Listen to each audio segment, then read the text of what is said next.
description.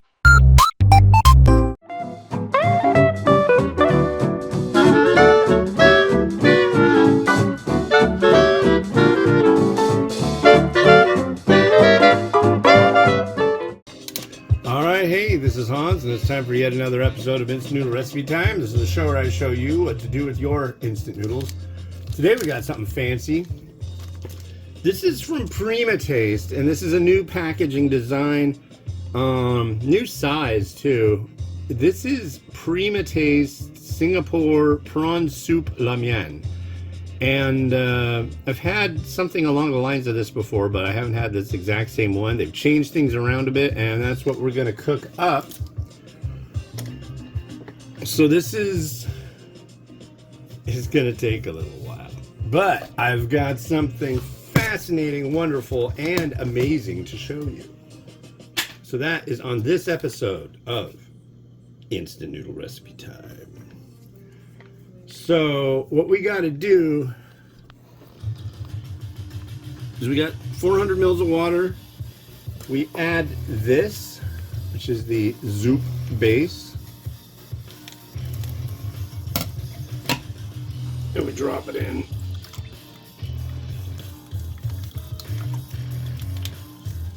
And we bring it to a boil. So I will tell you about the amazing thing while I do this. So, what's it, Thursday? I want to say Monday. Yeah, this is sounding right.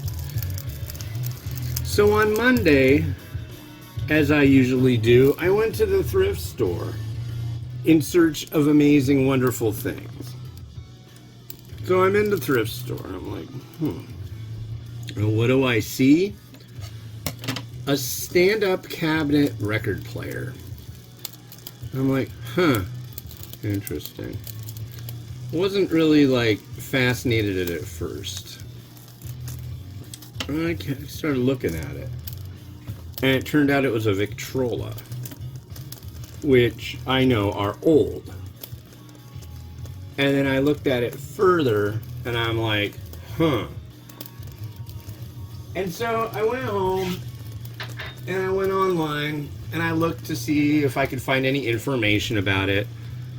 I had taken pictures of it, and I had the serial number. And that serial number is really what got me hooked. There's a website that is all about vintage Victrola, what do they call it? A talking machine. And it's rad. I mean, it's like really cool. It's from 1917. And you don't plug it in, but it plays music. What killed it was radio, the advent of speakers, things like that. Which, of course, those things had to be plugged in. This does not. This, like, plays the record, which goes at 78 RPM. The records are made with shellac, which is made from beetle shells. I'm not kidding. It's like all of it together. It's like, what planet is this from? This is 108 years ago. This was Logic. But, yeah.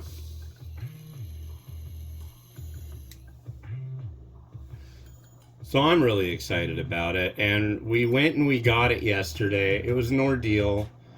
I made a deal on it. So I said, I looked it up, I checked it out, and then I went in there the next day, and I was like, okay, there's a crank on the side, and they do have 78 RPM records here at the thrift store.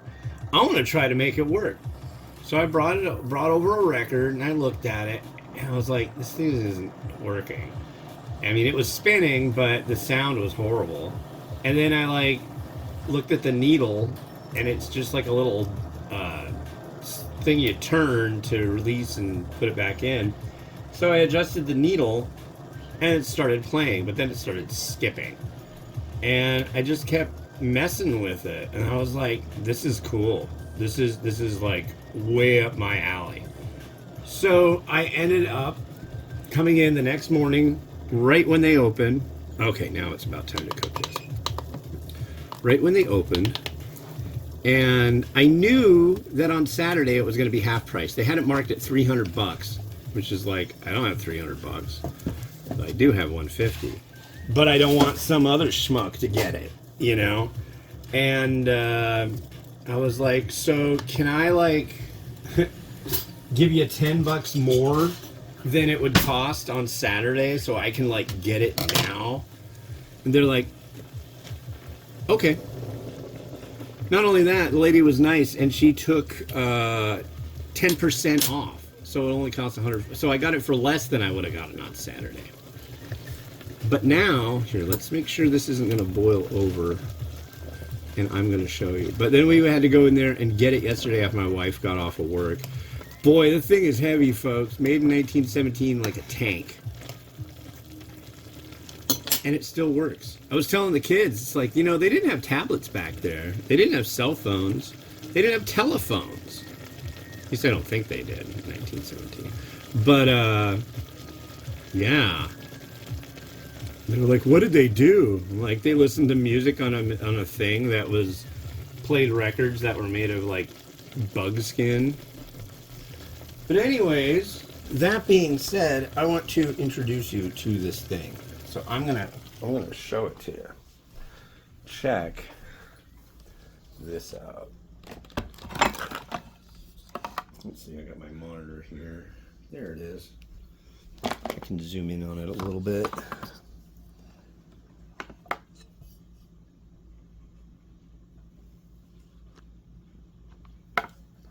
Kind of messy. I'm in transition here. But this is it.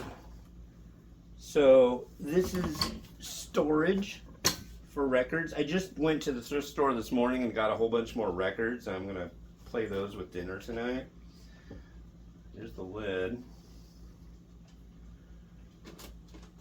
So it's got a crank here. Let's see, is it? The brake is on. No. Brake. You crank it up. And you release the brake. And you wait for it to spin up. Don't worry, I'll make it so you can see it better. You open these doors to let the sound out. Yeah, it's weird. You take this needle and you drop it right there.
And every once in a while it shudders. It like shakes like crazy. And I don't know exactly why. I think the issue with it is it has a leather belt that causes the turntable to spin. And I think it is like either worn or stretched and it needs a little bit of like, I don't know, maybe I need to get a new one. I don't know. Yeah, good luck with that. I know this thing's from 1917, but I need a new one of these over here. You got these in the parts department? Somebody's got them, though. There's a lot of people that collect these things, I've found out. This isn't a rare one. They made a zillion, like 6 million of these things. People were all over it. And they were... I watched a video of this guy named Paul, and he had one that was bought in 1918, New Year's Eve, for $100, which translated for when he did the video, which I think was like maybe like 5 or 6 years ago, to being yeah, because he said it was 100 years old or 101 years old, but it was like it would have cost like $1,600 or $1,700, which is a lot of money. And that was the one. This one was older than his, and it came out in 1917, which I believe is when World War I started. But as you can hear, it sounds pretty dang good, right? And I'm stoked. So there's like, I'm like really excited to find some more music for it. I went and I got a whole bunch today. Whether it's any good or not, I guess we'll find out. But it's neat, and I already found some weird idiosyncrasies about it. So like when I was making the kids dinner last night, I had it going, and I thought, oh, we're zoomed in on my face. But I went and thought, there we go. Just like all of a sudden it would pop in my head. Oh, I gotta go wind the Victrola if we want to keep listening to this side of this album. And it's like, I wonder how many people would be like doing something else and wanted to keep the music going. Be like, oh, I better go wind it. Oh, I better go wind it. I think maybe I can wind it a lot more than I have been, but I don't wanna. I don't wanna like break it. That would suck. That would suck really bad. So, oh, I need a bowl for this one. Huh. It's prawn, huh?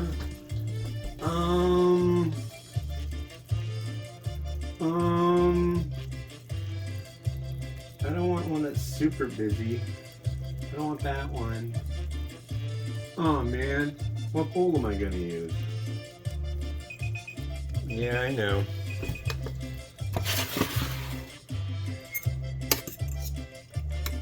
Now the broth in this one is not, personally, I don't find it as exciting as some of the other broths that they have. I mean, that they've got broth that's just like real cool. Real thick and creamy and all that. I'm gonna use this one. I have a feeling this is gonna work out well. We'll see. But I've had this one, a few different versions of it, and haven't been super keen on it, so I guess we'll see how it goes. I might really like this. It's been a while. So here, have a look. Do I have a, what am I, let's try the noodle. That's an easy place to start. Very hot. Yeah.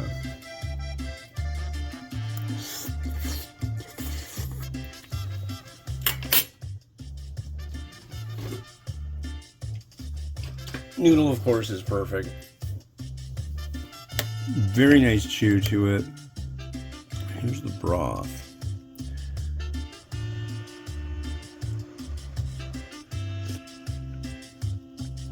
It's really savory. It's really good.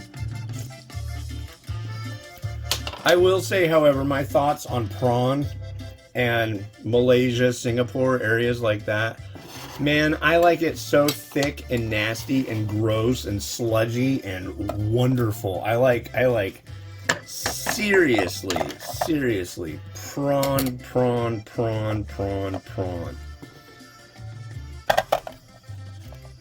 That's like my favorite. This isn't that. Is it bad? No. This is good. But here we go. But yeah, the flavor I really crave is that super sweet, ultra strong prawn flavor. And they do it differently in Malaysia than they do it in Singapore. So, but I want to see what I'm gonna put in here. I was thinking mint because that's pretty pretty much something I use all the time. Oh, I was gonna use tofu puff too, but I gotta dig through stuff, and I'm gonna start using more of that stuff. Stuff. What we're gonna add in. Whoa! Don't kill me now. A couple large shrimp.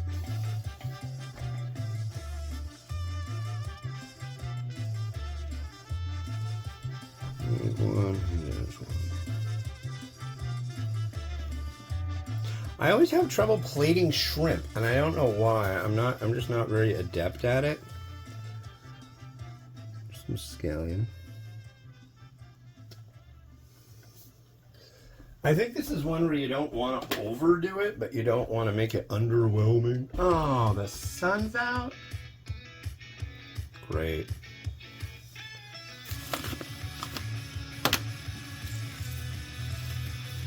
Do a little sesame seed. But yeah, I hope you enjoyed seeing that thing. I'm like learning all about it constantly, and I'm like super into it. Super duper. You know what? I think that would be good on it. If I can find it. Oh, that might be good too.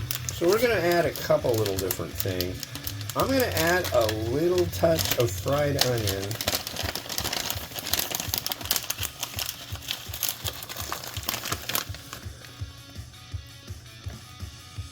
Fried onion to go along with the scallion. Where's my... There you go, right?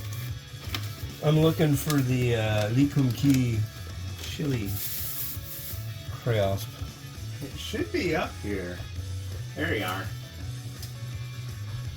This is a variety of chili crisp that my good friend Jamie recommended to me and was very, very, very fond of.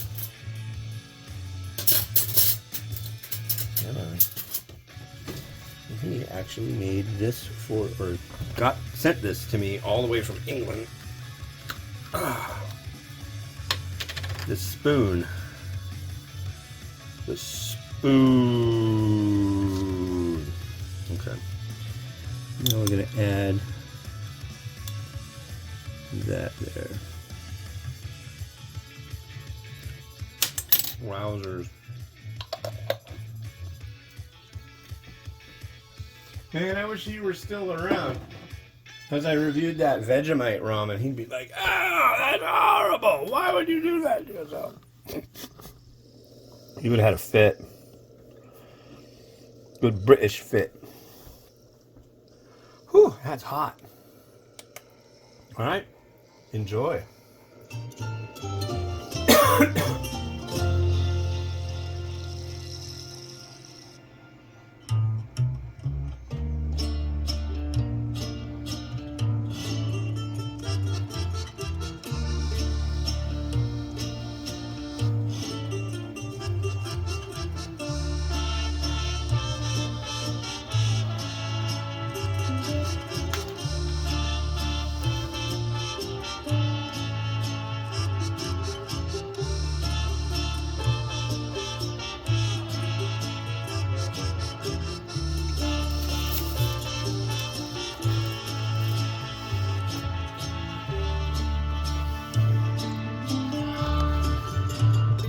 Well, it looks like it's going to be a battle with the sun today. A battle royale, as it were.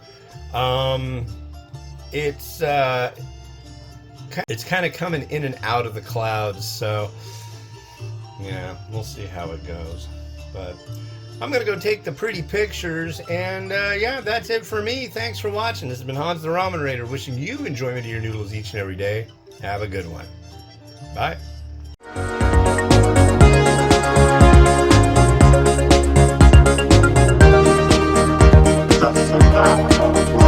It's